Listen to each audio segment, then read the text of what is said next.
ప్రార్థన చేసుకుంటాము. ప్రియమైన మా పరలోకపు తండ్రి, పరిశుద్ధుడు అయిన దేవా, యేసు క్రీస్తు మా ప్రభువా, సమయంలో మా తండ్రి నీ స్వరము వినిపించుము ప్రభువా, నీ దాసుడు ఆలకించును అని పాడుతూ వచ్చిన పాటను బట్టి మీకు వందనాలు. నీ స్వరాన్ని మేము వినటానికి వచ్చినాము. నీ స్వరమును వినిన వారమై ప్రభా బలలో పాల్పంపులు పొందట కొరకై చేరువచ్చినాము. ప్రభా మీరు మమ్మల్ని జ్ఞాపకం చేసుకోండి దేవా, కృప చూపించమని నాయన ప్రార్థన చేస్తుంటున్నాను. నీ వాక్యము శక్తి కలిగినది, నీ వాక్యము బలమైనది, నీ వాక్యము విలువైనది, నీ వాక్యము మా ప్రభా జుంటు తేనె దారుల కంటే మధురమైనది. కొవ్వు మెదడు దొరికినట్లు నాకు దొరికినదని ప్రభా మా తండ్రి భక్తుడు సెలవిచ్చినట్లు ప్రభా నీ వాక్యం యొక్క సారాంశము సత్యముతో కూడినది. నీ వాక్యము మా ప్రభా నా తండ్రి ఎంతో ఉన్నతమైనదిగా మా తండ్రి ఉంటుంది. అందును బట్టి మిమ్మల్ని స్తుతిస్తుంటున్నాను. ఈ మధ్యాహ్న కాల సమయంలో నీ వాక్యాన్ని మేము వినుటి కొరకై మా దేవ నీ స్వరాన్ని, నీ వాక్యాన్ని మాకు బోధిస్తూ రమ్మని మా దేవ మీరు మా దేహములను, మా యొక్క ఆంతరంగములను ప్రభా మీరు సిద్ధము చేయండి. మా ప్రభా మా యొక్క హృదయములో నీ వాక్యాన్ని భద్రపరుచుకున్నటకు, తలపోసుకున్నటకు సహాయం చేస్తురమ్మని ప్రభువైన యేసు క్రీస్తు వారి ఉన్నతమైన నామంలో స్తుతించి ప్రార్థించి అడిగి వేడుకొంచున్నాము తండ్రి, ఆమేన్.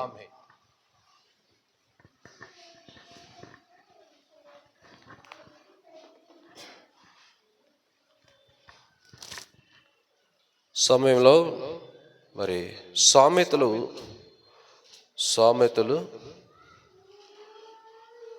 మొదటి అధ్యాయము, సామెతలు మొదటి అధ్యాయము, కీర్తనలు తర్వాత సామెతలు మొదటి అధ్యాయము 20వ వచనాన్ని మనము చదువుకుంటాము. 20వ వచనం, మొదటి అధ్యాయము 20వ వచనం అందరము కలిపి చదువుకుంటాం. జ్ఞానము వీధులలో కేకలు వేయుచున్నది, సంత వీధులలో బిగ్గరగా పలుకుచున్నది. మరొక మాట చదువుకుంటాము. సామెతల గ్రంథము 8వ అధ్యాయము మొదటి వచనం. సామెతలు 8వ అధ్యాయము మొదటి వచనం అందరము కలిపి చదువుకుంటాము. 8వ అధ్యాయము మొదటి వచనం. జ్ఞానము ఘోషించుచున్నది, వివేచన తన స్వరమును వినిపించుచున్నది. ఇక్కడ మనం చూస్తున్నట్లయితే జ్ఞానము అనే మాటను మనము మరి చదువుతూ వచ్చినాం. మనం చదవబడిన లేఖన భాగంలో, మనం చదువుకున్న లేఖన భాగంలో రెండిటిల్లో కూడా జ్ఞానము అనే మాటను మనం చూస్తుంటున్నాము. జ్ఞానము అనే మాట చాలా ప్రాముఖ్యమైనది, చాలా విలువైనది. ఆత్మీయ జీవితంలో ఈ జ్ఞానాన్ని మనము కలిగి ఉండకపోతే ఆత్మీయంగా నష్టపోయే వారిగా ఉంటాము. ఈ జ్ఞానాన్ని మనము మరి కలిగి ఉండకపోతే ఎంతో మనము ఆత్మీయంగా దిగజారిపోతాం. అందుకనే సామెతల గ్రంథము చాలా ప్రాముఖ్యమైనది. యవనస్తులకు కానీ, వివాహం అయిన వారికి కానీ, వివాహము కాని వారికి కానీ, ముగ్గురికి కూడా ఇది చాలా అవసరమైంది. చిన్నపిల్లలు ఎలా నడుచుకోవాలో, చిన్నపిల్లల్ని ఎలా పెంచాలో సామెతల గ్రంథం మనకు బోధిస్తుంది. పెళ్లి కాని యవనస్తులు ఏ విధంగా ఉండాలో, పెళ్ళైన వారు ఏ విధంగా సంసారం చేయాలో సామెతల గ్రంథంలో రాయబడుతూ వచ్చింది. వృద్ధులైన వారు పిల్లల్ని ఏ విధంగా చూడాలో, వాళ్ళని ఏ విధంగా గౌరవించాలో, లేకపోతే వృద్ధులను మరి తల్లిదండ్రులను ఏ విధంగా చూసుకోవాలో కూడా సామెతల గ్రంథంలో రాయబడుతూ వచ్చింది. సామెతల గ్రంథం అనేది చాలా ప్రాముఖ్యమైనది. బైబిల్ గ్రంథానికి ఒక కీ లాంటిది అన్నమాట. సామెతల గ్రంథము బైబిల్ గ్రంథానికి ఒక కీ లాంటిది. కనుక సామెతలు అనేది మానవుడికి చాలా అవసరం. ఎందుకో తెలుసా? ఈ సామెతల గ్రంథాన్ని రాసింది ఎవరు? సొలొమోను రాసినాడు. సొలొమోను ప్రపంచంలో మరి మిక్కిలి జ్ఞానవంతుడు. సొలొమోనుకున్నంత జ్ఞానము ఆ దినాల్లో ఏ రాజులకు కానీ, ఏ మంత్రులకు కానీ, ఏ రాజ్యంలో కానీ ఎవరికి లేదు. అంత జ్ఞానాన్ని సొలొమోను పొందినాడు. ఎట్లా పొందినాడు? దేని ద్వారా పొందినాడు? ప్రార్థన ద్వారా దేవునిని బట్టి ఆ జ్ఞానాన్ని పొందుతూ వచ్చినాడు. సొలొమోనుని దేవుడు దర్శించినాడు. దర్శించినప్పుడు సొలొమోనుతో దేవుడు మాట్లాడినప్పుడు, సొలొమోనా నీకేం కావాలని దేవుడు అడిగినప్పుడు సొలొమోను ఒకటి అడుగుతాడు. ఏమడుగుతాడు? నీ రాజ్యం చాలా పెద్దది, నీ ప్రజలు చాలా విస్తరించిపోయినారు కనుక వాళ్ళకి నీతి న్యాయములు జరిగించడానికి నాకేం కావాలి? దేవుడు సొలొమోను అడిగిన దానికి వెంటనే ప్రభు సంతోషించినాడు. రాజ్యాలను అడగలేదు, లేకపోతే ఎండి బంగారములను నువ్వు అడగలేదు. నువ్వు అడిగిందంత ఏంటిది? జ్ఞానం. ఆ జ్ఞానం కూడా దేనికోసము? దేవుని ప్రజలను పరిపాలించడానికి. దేవుడికి అది నచ్చింది. కనుక నువ్వు నా ప్రజల గురించి ఆలోచన చేస్తున్నావు, నీ గురించి నువ్వు అడగలేదు. కనుక దానికి దేవుడు ఏం చేస్తున్నాడో తెలుసా? అత్యున్నతమైన దేవుని యొక్క జ్ఞానాన్ని సొలొమోనులో కుమ్మరిస్తూ వచ్చినాడు. ఆ సొలొమోను ఈ సామెతల గ్రంథాన్ని రాసినాడు. సామెతల గ్రంథంలో ఉన్న భావము ఏ పత్రికలలో, ఏ నవలలో, ఏ స్టోరీస్లో కూడా కనపడవు. సామెతల గ్రంథంలో ఉన్న భావము అలాంటిది అన్నమాట, అర్థం అలాంటిది. అందుకనే సామెతల గ్రంథము రోజుకు ఒక అధ్యాయం చదవాలని చెప్తా ఉంటారు. సామెతల గ్రంథంలో ఎన్ని అధ్యాయాలు ఉన్నాయి? 31 అధ్యాయాలు ఉన్నాయి. నెలకి ఎన్ని రోజులు ఉన్నాయి? 31 ఉన్నాయి. అంటే రోజుకి ఎన్ని చదవచ్చు మనము? రోజుకు ఒక అధ్యాయం చదవచ్చు. ఎన్నిసార్లు చదివినా కానీ నీకు క్రొత్తగా దేవుడు నీతో మాట్లాడుతూ ఉంటాడు. అంటే డైలీ పోర్షన్ ఆఫ్ చేసి సామెతల గ్రంథాన్ని చదవటం కాదు. డైలీ పోర్షన్ చదువుకోవాలి, సామెతల గ్రంథాన్ని కూడా చదవాలి. యవనస్తులకి చాలా అవసరము సామెతల గ్రంథం. వివాహమైన వారికి చాలా అవసరము, భార్యాభర్తలకు చాలా అవసరం, వృద్ధులకు చాలా అవసరము ఈ సామెతల గ్రంథం. అయితే ఈ సామెతల గ్రంథం సొలొమోను రాస్తూ వచ్చినాడు. ఏమని రాస్తున్నాడంటే, సొలొమోను అంటూ వచ్చినాడు. సామెతలు 1వ అధ్యాయం 19వ వచనాన్ని ఒకరు చదవండి. ఇప్పుడు 20వ వచనం. జ్ఞానము వీధులలో కేకలు వేయుచున్నది, సంత వీధులలో బిగ్గరగా. జ్ఞానం అంట ఎక్కడ కేకలేస్తుందంట? ఎక్కడంట? వీధులలో కేకలు వేస్తుందంట. జ్ఞానం అంట వీధులలో కేకలు వేస్తుందంట. ఎందుకో తెలుసా? దేవుడు సృజించిన మానవులారా, దైవ జ్ఞానాన్ని మీరు పొందండి, ఈ జ్ఞానం అవసరము, ఈ జ్ఞానం అవసరమని జ్ఞానమేనంట వీధుల్లో కేకలు వేస్తుందంట. కానీ మనుషులు పట్టించుకోవటం లేదు, మనుషులు దాన్ని గ్రహించటం లేదు. ఈనాడు భార్యని మరి కొట్టి చంపుతున్నాడంటే జ్ఞానము లేనోడు కాబట్టి కొట్టి చంపుతున్నాడు. ఈనాడు నరహత్యలు చేస్తున్నాడు, వ్యభిచారం చేస్తున్నాడు. ఈనాడు జీవితాన్ని తాగి పాడు చేసుకుంటున్నాడంటే వానిలో జ్ఞానము లేకనే చేస్తున్నాడు. జ్ఞానం ఉన్నవాడు అలా చేయడు అన్నమాట. కనుక ఈ జ్ఞానం అంట వీధుల్లో కేకలు వేస్తుందంట. ప్రజలలో జ్ఞానము లోపించింది, ప్రజలు జ్ఞానాన్ని వదిలిపెట్టినారు, దేవుడిచ్చే జ్ఞానాన్ని పోగొట్టుకుంటున్నారు అని కేకలు వేస్తుందంట. మరొక మాట రాయబడుతూ వచ్చింది, చదివినాం. సామెతల గ్రంథం 8వ అధ్యాయం చదవండి. సామెతలు 8వ అధ్యాయం 1వ వచనం. జ్ఞానం ఏం చేస్తుందంట? ఘోషించుతున్నదంట, ఘోషిస్తుంది. ఎంతో బిగ్గర స్వరముతో, ఎంతో ఆవేదనతో, ఎంతో దుఃఖముతో ఘోషిస్తుందంట. చూడు, దేవుని యొక్క జ్ఞానము మనుషులు పొందాలని ఈ జ్ఞానం అంట ఘోషిస్తుందంట.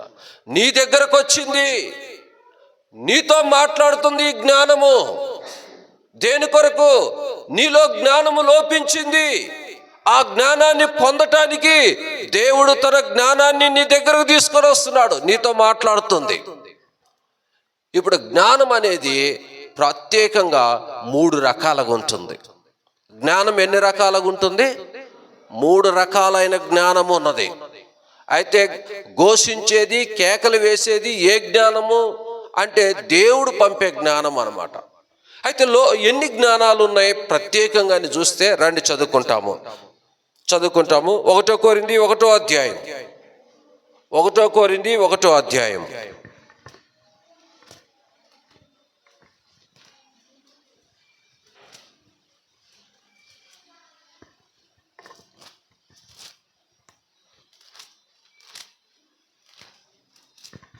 ఒకటో కొరింథీ 1వ అధ్యాయము అక్కడ మనం చూస్తే 20వ వచనంలో రాయబడుతూ వచ్చింది.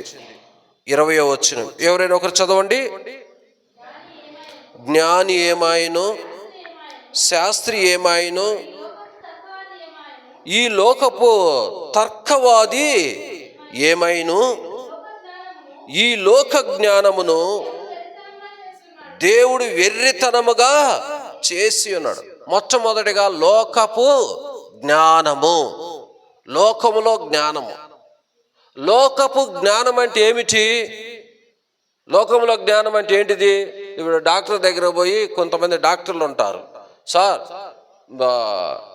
దేవుడు సృష్టికర్త అండి, దేవుడు గొప్పవాడండి అని చెప్పినావు అనుకో, ఆయన ఏమంటాడు తెలుసా? దేవుడు ఉంటే ఇంక ఈ సైన్స్ ఎందుకు అంటాడు. కొంతమంది దేవుడు ఉంటే ఈ సైన్స్ ఎందుకు? ఆపరేషన్ చేసేది మేమే, కుట్లు వేసేది మేమే, కాన్పులు చేసేది మేమే, గుండె ఆపరేషన్ చేసేది మేమే, కిడ్నీలు మార్చేది మేమే, ఇంకా దేవుడు ఎందుకు అంటారు కొంతమంది.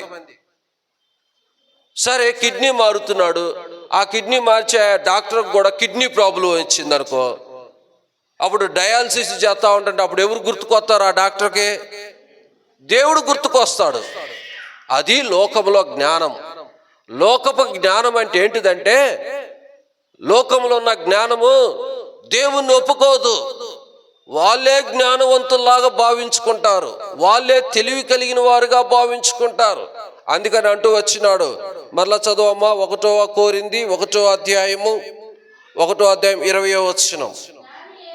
జ్ఞాని ఏమైనా ఒక సమయంలో ఈ జ్ఞానం అంతా పోతుంది. దేవుడు దర్శించినప్పుడు ఆ జ్ఞానం అంతా పోతుంది. చెప్పడు. జ్ఞాని ఏమైను, శాస్త్రి ఏమైను, లోకంలో తర్కవాదులు ఉంటారు.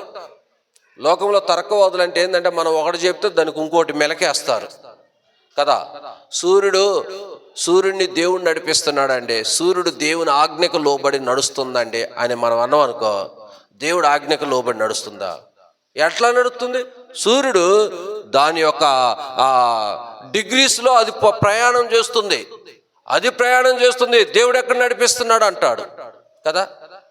చాలామంది శాస్త్రవేత్తలు, చాలామంది సైంటిస్టులు, చాలామంది దేవుణ్ణి ఒప్పుకోరు. ఎందుకు ఒప్పుకోరు? వాళ్ళ జ్ఞానం లోకపు జ్ఞానం అది. కానీ ఒక సమయం వచ్చినప్పుడు ఒప్పుకోక తప్పదు. అప్పుడు అనిపించింది, జ్ఞాని ఏమైనో, ఈ లోకపు తర్కవాది ఏమైనా, ఈ లోకపు జ్ఞానము దేవుని దృష్టికి వెర్రితనం. ఇది లోకపు జ్ఞానం. చాలామంది మనకు ఎదురవుతూ ఉంటారు, మన ఇంట్లోనే ఉంటారు. ఒకసారి నేను మా మామయ్యగా చెప్తున్నాను, మామయ్య నరకం ఉన్నది, ఈ విధంగా జీవిస్తే, అన్యుడిగా జీవిస్తే ఆయన తిరుపతి దేవుణ్ణి పూజిస్తూ ఉంటాడు. చెప్పినాను, ఇట్లా దేవుళ్ళు పూజిస్తే నరకానికి పోతావు అని చెప్పినాను. నరకం ఎక్కడ ఉందిరా అన్నాడు. నరకం ఎక్కడ ఉందంటే ఏంది? నరకము అగాధము, అది దానిలోకి ఎవరు వెళ్ళలేరు, అది భూమి అగాధంలో ఉంటుంది అని చెప్పినాను. ఆయన ఏమన్నాడు తెలుసా? రేయ్, భూమి అగాధంలో ఎక్కడ ఉందిరా నరకం? భూమిని తవ్వే కొలది బొగ్గు వచ్చింది, భూమిని తవ్వే కొలది ఇసుక వస్తుంది, భూమిని తవ్వే కొలది రాళ్ళు వస్తాయి, భూమిని తవ్వే కొలది నీళ్ళు వస్తాయి. ఇంకా నరకం ఎక్కడ ఉందిరా నీకు అన్నాడు. చూడండి, వాళ్ళు ఏంటంటే తర్కవాదులు అన్నమాట. తర్కవాదులు. మనం ఒకటి చెప్తే దానికి ఇంకోటి రివర్స్ చెప్తారు. కనుక ఇట్లాగనే తర్కవాదములు చేసి ఒకసారి ఏమైపోయిందంటే బస్ కింద పడిపోయి తలకాయ పగిలిపోయి చచ్చిపోయిండు. ఆయనే మా మామయ్య. బస్సు పోతుంది, బస్సు దిగే లోపల బస్సు కదిలింది, చెయ్యి జారింది, కింద పడిపోయిండు. బస్సు యొక్క 2 టైర్లు ఆయన తలకాయ మీదకు పోయి నుజ్జు అయిపోయింది. ఇప్పుడు జ్ఞాని ఏమైపోయినాడు? తర్కవాది ఏమైపోయినాడు? చచ్చిపోయిండు కదా. లోకపు జ్ఞాని పరిస్థితి ఏమైంది? కనుక లోకంలో జ్ఞానం అలాగుంటుంది అన్నమాట. ఇంకో జ్ఞానం ఉన్నది, రండి చదువుకుంటాము. యాకోబు పత్రిక 3వ అధ్యాయం. యాకోబు పత్రిక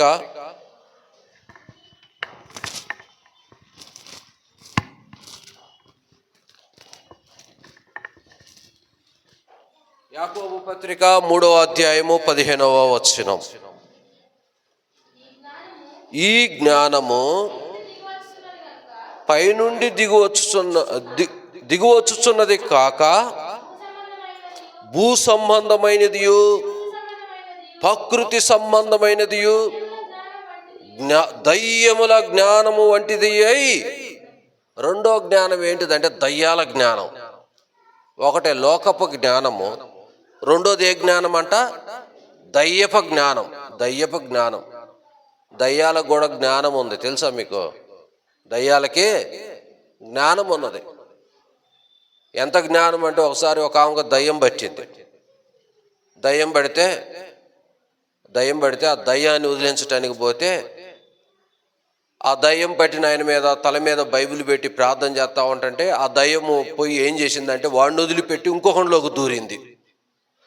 అసలు దయ్యం పట్టినోడు బాగా అయిపోయిండు అనుకోంగలోనే ఇంకొకడు ఊగుతుండు.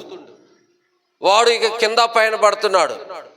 సరేనని వాడికి ప్రార్థన చేస్తే మళ్ళీ వాడి మీద పోయి ఇంకొకరిలోకి పోతుంది. ఇదంతా ఏంది? దయ్యము యొక్క జ్ఞానము. దయ్యం మనుషులను మాయ చేస్తుంది. ఇంకోసారి ఏమైపోయిందంటే, ఒక ఆయనకు దయ్యం పట్టింది. దయ్యం పడితే దయ్యం వదిలేయటానికి ఒక ఆయన పోతున్నాడు. దయ్యాన్ని వదిలేయటానికి పోతా ఉంటుంటే ఆ దయ్యం పట్టినోడి దగ్గరకు పోతా ఉంటుంటే దగ్గరకు వచ్చే లోపులే వాడి చరిత్ర అంతా చదువుతుందంట. అరే, నీకు 2 పిల్లలు ఉన్నారు, 2 భార్యలు ఉన్నారు, నన్నేం వదిలేస్తావరా నువ్వు అన్నదంట. చూడండి, వదిలేయటానికి పోయినానికి అంట 2 భార్యలు ఉన్నారంట. చూడు, దయ్యానికి కూడా జ్ఞానం ఉంది, దయ్యానికి కూడా తెలుసు మనం చేసేయి.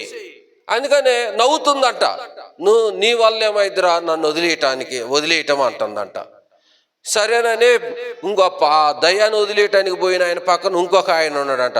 అరే, ఈయన గురించి చెప్తుంటే నా గురించి ఏం చెప్పిద్దో వద్దులే అని వెనకపోయినాడంట.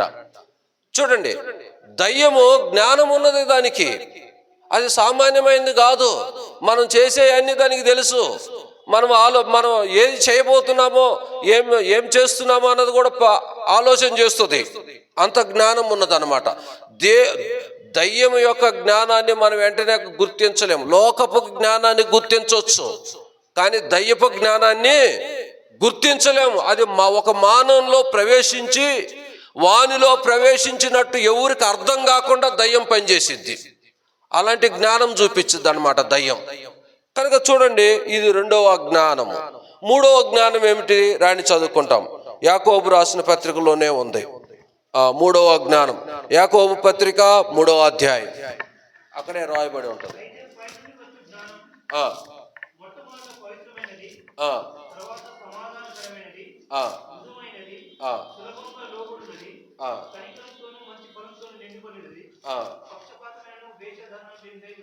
పక్షపాతమైనను అక్కడ ఫస్ట్ అంటాడు పైనుండి వచ్చి జ్ఞానము అంటాడు.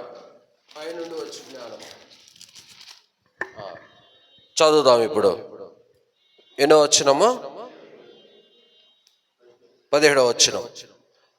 అక్కడ రాయబడుతూ వచ్చింది, అయితే పైనుండి వచ్చు జ్ఞానము మొట్టమొదట ఎలాంటిదట?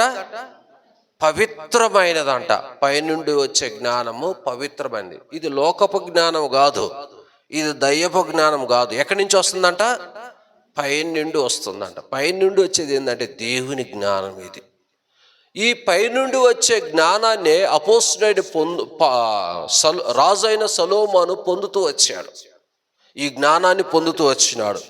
కనుక పైనుండి వచ్చు జ్ఞానము పవిత్రమైనది, మొట్టమొదట పవిత్రమైనది, తర్వాత సమాధానకరమైనది, తర్వాత మృదువైనది, తర్వాత సులభముగా లోబడినది, తర్వాత కనికరముతోనూ మంచి ఫలముతోనూ నిండుకునేది, పక్షపాతమైనను వేషధారణ అయినను లేనిదై. అబ్బా, ఈ జ్ఞానము నిజంగా ఒక శత్రువును ప్రేమిస్తున్నామంటే దేవుని జ్ఞానం ఉంటేనే ప్రేమిస్తాం. అర్థమైందా? ఒక శత్రువును ప్రేమిస్తున్నామంటే వానికి దేవుని జ్ఞానం ఉంది కాబట్టే ప్రేమిస్తున్నాడు. లేకపోతే ఇంకో మాట ఇక్కడ అంటాం, ఒక వ్యక్తి పట్ల కనికరం చూపుతున్నామంటే ఆ వ్యక్తిలో దేవుని జ్ఞానం ఉంటేనే కనికరం చూపుతాడు. ఒక వ్యక్తి ప్రేమిస్తున్నాడంటే అతనిలో దేవుని జ్ఞానం ఉంటేనే ప్రేమిస్తున్నాడు. దేవుని జ్ఞానం లేకుండా ఇవన్నీ ఎవరు కూడా చేయటానికి వల్ల కాదు, ఎవరు వల్ల కాదు. ఒక వ్యక్తి మంచితనాన్ని చూపుతున్నాడంటే ఆ వ్యక్తిలో దేవుని జ్ఞానం ఉంది కాబట్టి మంచితనం చూపుతున్నాడు. దేవుని జ్ఞానం లేకుండా మంచితనము చూపలేడు. కనుక ఈ మూడు జ్ఞానాలు అన్నమాట, ఈ మూడు జ్ఞానములు. అయితే పైనుండి వచ్చే జ్ఞానాన్ని మనము ఈ సమయంలో మనం ధ్యానించుకుంటాం. రండి, పైనుండి వచ్చే జ్ఞానం ఎలాంటిదంటే కీర్తనల గ్రంథంలో రాయబడుతూ వచ్చింది. కీర్తనలు 147వ అధ్యాయం. కీర్తనలు 147 5వ వచనం. మన ప్రభువు గొప్పవాడు, ఆయన అధిక శక్తి గలవాడు. ఆయన జ్ఞానానికి ఏమి లేదంట, దేవుని జ్ఞానానికి మితి లేదంట. దేవుని జ్ఞానం ఎంత అని మనకు తొయ్యలేము, దేవుని జ్ఞానం ఎంత అని మనం లెక్క కట్టలేము. చూడండి, అసలు దేవుని జ్ఞానం ఎంత గొప్పదంటే ఒక మనిషి తొందరపడకుండా, నిశ్చలముగా, భయం లేకుండా ధైర్యంగా ఉన్నాడంటే దేవుని జ్ఞానం ఉంటేనే వల్లవుతుంది. అరే ఏంటి ఈ మనిషి ఏమి చలనం లేదే, అసలు ఏం మాట్లాడటం లేదే, తిట్టినా మాట్లాడటం లేదు, కొట్టినా మాట్లాడటం లేదు, లేకపోతే ఏదైనా దూషించినా మాట్లాడటం లేదు, గమ్ముగా నవ్వుకుంటూ పోతున్నాడు. ఏంది అంటే అతనిలో దేవుని జ్ఞానము ఉన్నది. ఏందో తెలుసా దేవుని జ్ఞానం? ఆయన తిట్టాడు, తర్వాత తెలుసుకుంటాడులే. ఆయన దూషించినాడు, తర్వాత తెలుసుకుంటాడులే. ఆయన కొట్టినాడు, తర్వాత ఆయనే పశ్చాత్తాపడతాడు. దేవుడు ఆయన దర్శిస్తాడు, ఆయనే లోపల కృంగిపోతాడు. దేవుని జ్ఞానం ఉంది కాబట్టి అర్థం చేసుకుంటున్నాడు. కనుక ఈ పైనుండి వచ్చే జ్ఞానము మితి లేనిది, దానికి కౌంట్ లేదు. ఇంకా కేజీలు లెక్క తుయ్యలేవు, లేకుంటే లీటర్ల లెక్క కొలవలేవు, లేకుంటే ఇంకోటి చేయలేవు. దేవుని జ్ఞానము మితి లేనిది. తర్వాత మాట రాయబడుతూ వచ్చింది, రండి చదువుకుంటాము. సామెతల గ్రంథములో 8వ అధ్యాయం 11వ వచనం. సామెతల గ్రంథము 8వ అధ్యాయము 11వ వచనం చదువమ్మా. జ్ఞానము దేనికంటే శ్రేష్టమంట? ముత్యాల కంటే, బంగారము కంటే, వెండి కంటే, ముత్యాల కంటే ఏది శ్రేష్టము? కేజీ బంగారము మెడలో తగిలించుకొని ఎవరన్నా ఏదన్నా అన్నారనుకో, వెంటనే వాళ్ళ మీద మనము తిరిగి మాట అంటాం. కానీ కేజీ బంగారం లేకపోయినా దేవుని జ్ఞానం నీలో ఉంటే నువ్వు ఎంత శ్రేష్ఠుడువో, ఎంత ధన్యుడువో. కనుక దేవుని జ్ఞానం ముత్యముల కంటే శ్రేష్టమైనది. దేవుని జ్ఞానం మితిలేనిది, రెండోది శ్రేష్టమైనది. తర్వాత మాట రాయబడుతూ వచ్చింది, రండి చదువుకుంటాము. తర్వాత మాట 2వ కొరింథీ 2వ అధ్యాయం 14వ వచనం. 2వ కొరింథీ 2వ అధ్యాయము 2వ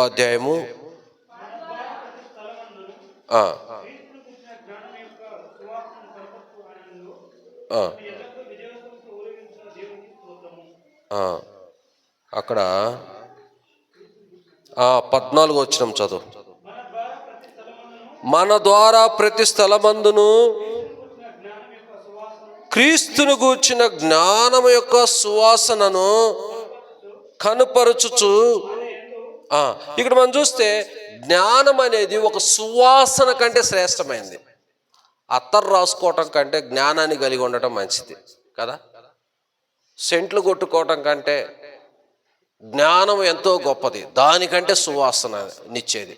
ఏందో తెలుసా, చాలామంది అనుకుంటా ఉంటారు, ఇదిగో ఈ మనిషి చాలా మంచోడండి, అది సువాసన కంటే విలువైనది.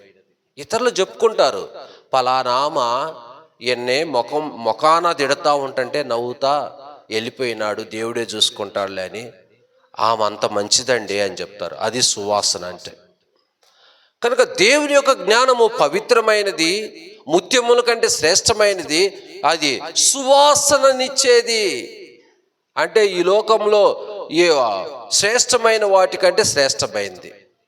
కనుక మనం చూసినట్లయితే ఈ జ్ఞానము ఎవరు, ఈ జ్ఞానం అసలుకి ఏంటిది, పైనుండి వచ్చే జ్ఞానం ఏంటిది అని మనం చూస్తే రండి చదువుకుంటాం. ప్రకటన గ్రంథం 5వ అధ్యాయం.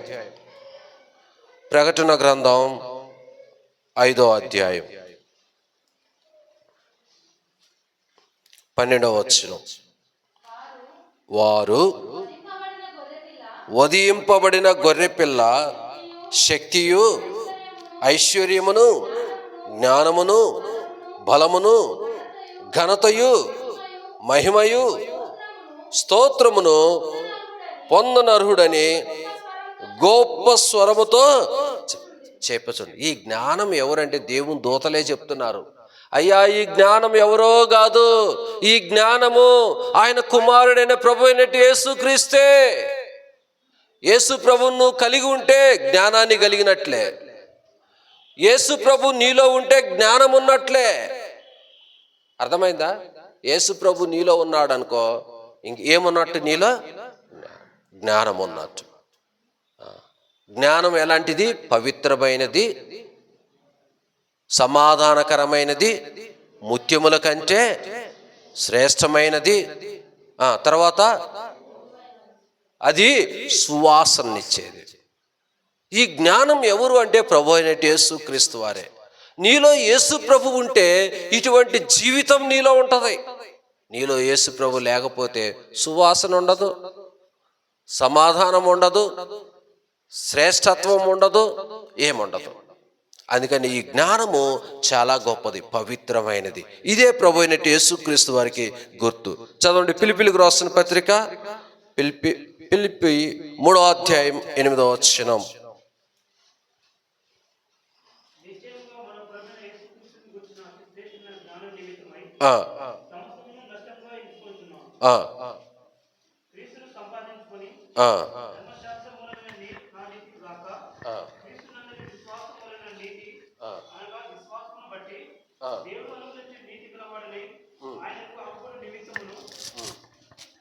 చదువు 3:18లో అనేకులు క్రీస్తు శిలువకు శత్రువులుగా నడుచుకొనుచున్నారు, వీరిని గూర్చి మీతో అనేక పర్యాయములు చెప్పి ఇప్పుడును ఏడ్చుచూ చెప్పుచున్నాను. అక్కడ అంటాడు యేసుక్రీస్తు జ్ఞానం మరి శ్రేష్టమైంది అంటాడు. 8వ వచనం కదా. ఫిలిప్పీలకు రాసిన పత్రిక 3వ అధ్యాయం 8వ వచనం. ఇప్పుడు చదువు.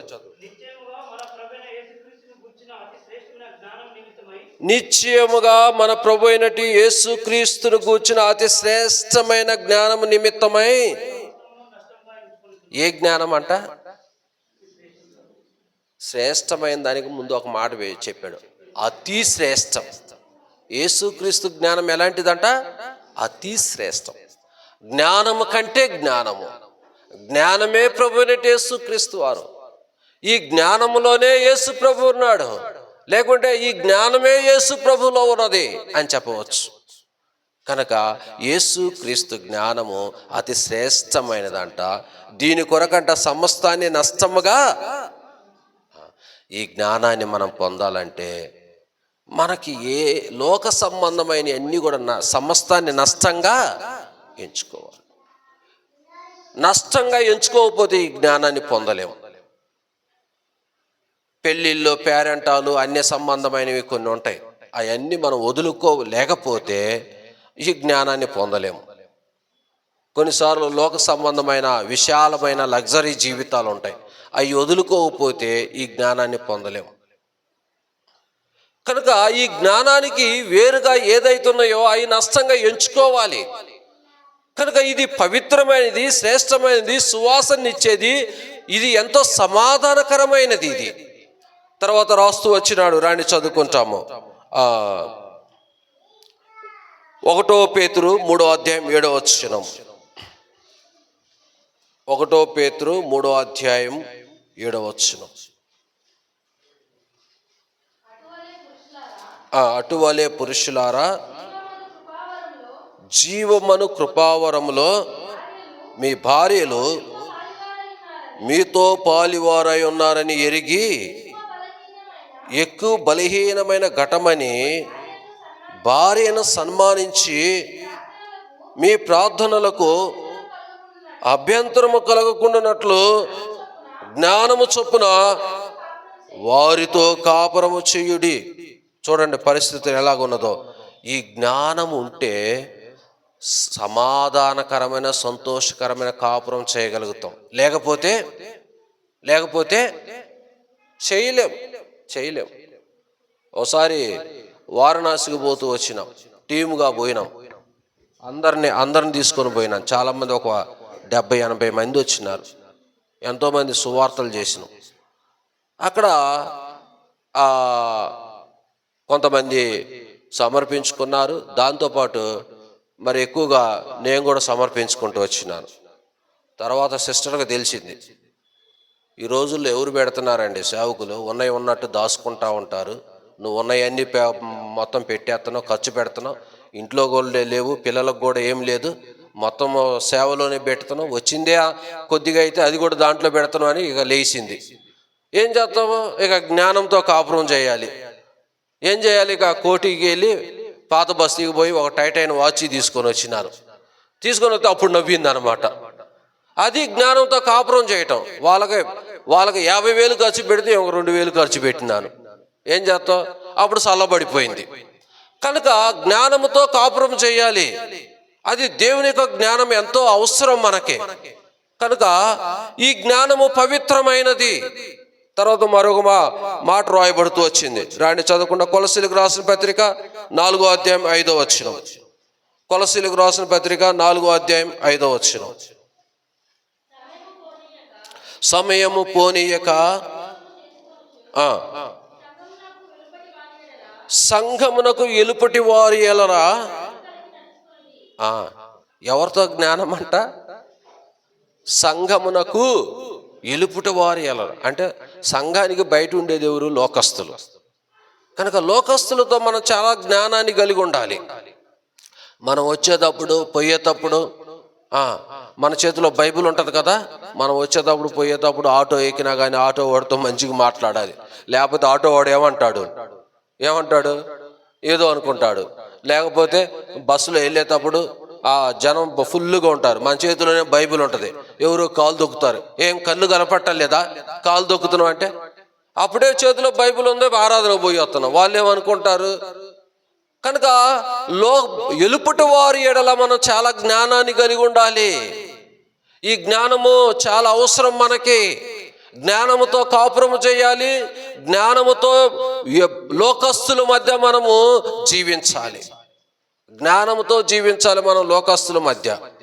కనుక అందుకని ఈ జ్ఞానం చాలా అవసరమైనది. ఈ జ్ఞానం చాలా ఉత్తమమైనది. కనుక రాని చదువుకుంటాం. జ్ఞానము కంటే శ్రేష్టమైనది ఇంకోటి ఉన్నది. రాండి అది కూడా చదువుకుంటాం. పిలిపిలికి రాసిన పత్రిక 4వ అధ్యాయం 7వ వచనం. పిలిపిలికి రాసిన పత్రిక 4వ అధ్యాయం. సమస్త జ్ఞానముకు మించిన జ్ఞానము కంటే శ్రేష్టమైనది ఏంటంటే సమాధానం. కనుక ప్రభు బలలో పాలు పంపులు పొందే మనము సమాధానం అనేది చాలా అవసరం మనకి. అందరితో, అన్ని విషయాల్లో సమాధానం చాలా అవసరం. రెండో మాట చదువు అయ్యా. ఫిలిప్పీయులకు రాసిన పత్రిక 3వ అధ్యాయం 19వ వచనం. కాగా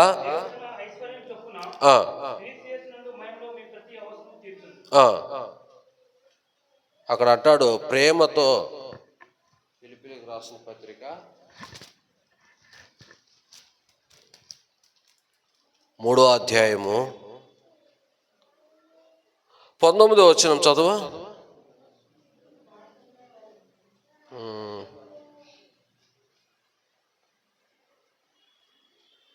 క్రీస్తునందు విశ్వాసనీయమైన దేవుడు సమాధానం. 17నా చదువు అయ్యా. 17. మీరైతే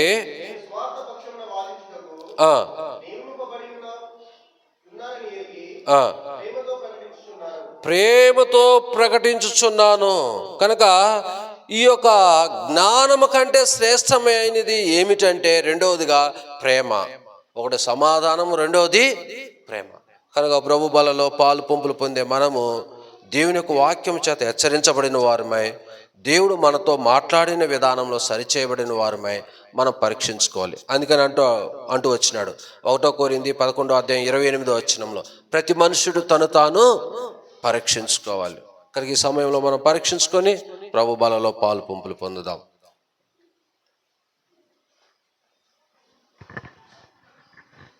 జాన్ బుష్మాన్.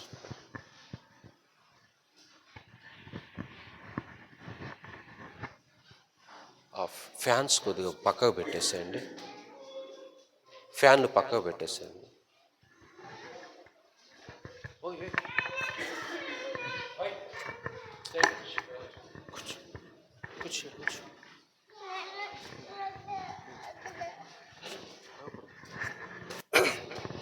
ప్రార్థన చేసుకుందాం.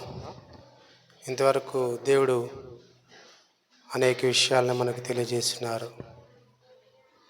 ఈ యొక్క లోక జ్ఞానం ఎటువంటిది, అలాగే దయ్యముల యొక్క జ్ఞానం ఎటువంటిది, పైనుండి వచ్చే జ్ఞానం ఎటువంటిది, ఏది శ్రేష్టమైందో మనకి తెలియజేయబడతా వచ్చింది. కాబట్టి ఆ యొక్క పైనుండి వచ్చే జ్ఞానాన్ని మనం ఆశించాలని దేవుడు ఇష్టపడతా ఉన్నాడు. అది ఒక రోజులో వచ్చేది కాదు. అనుదినము మనం దాన్ని ఆశించవలసిన వారు ఉంటున్నాం. అందుకు ఎంతగానో దేవుని మీద ఆధారపడాలి. మరి జ్ఞానం ఘోషిస్తున్నప్పుడు మనం కూడా ఆ యొక్క దేవునికి మొరపెట్టవలసిన వారు ఉంటున్నాం. దేవుని వేడుకోవాల్సిన వారు ఉంటున్నాం. ప్రభు మాకు అటువంటి జ్ఞానం లేదు, దయచేయండి అని మనము వేడినప్పుడు దేవుడు ధారాళంగా ఆయన యొక్క జ్ఞానాన్ని దయచేసి వాడుకుంటున్నాడు.